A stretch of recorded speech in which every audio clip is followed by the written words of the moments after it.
Your Royal Highness, distinguished guests and friends of Childline, today is, for me, and indeed for all of us who were present when the idea of Childline was born, a miracle. I think if you had told any of us in those early days of summer 1986 that we will be here with the Princess of Wales in these premises which are going to allow us to expand so that those 10,000 attempted calls we get every day, every single one of them get through, I wouldn't have believed it. But I think we have to pay tribute to a lot of people. I'm not going to thank everybody by name because, Your Royal Highness, there are so many. But first of all, I think the children who trust us, who ring us, who tell us their private pain because they believe that we will be able to help. And our first responsibility is never to let those children down.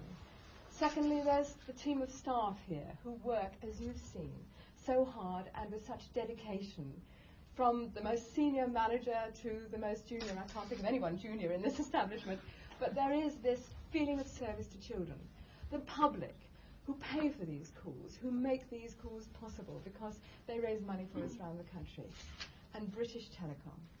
Now, when this idea first arrived in BBC offices in 1986, because we'd opened the helplines and the children had jammed them with stories of current sexual abuse, a small group of us went to the offices of the chairman of British Telecom, Sir George Jefferson, explained to him that we believed the telephone itself could be a means of protecting children, and asked him for free phone calls.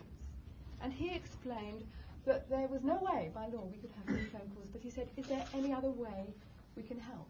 And I said, firstly, we need a simple number. So they took 0800 1111 away from the engineers, who were extremely tolerant, and they gave it to us.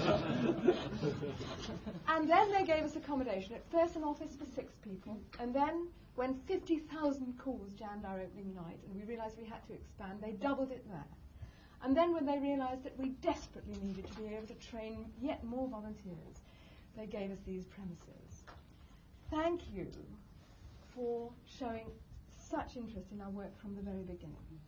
It has mattered so much to all of us that not only that you care for the nation's children, particularly the children who are feeling pain, but that you care and believe in this idea.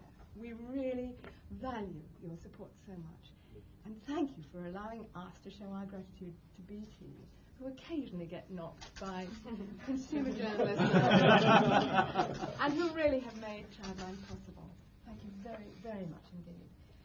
And I think we'd all love it if you could make it the official opening of our premises in London. Thank you.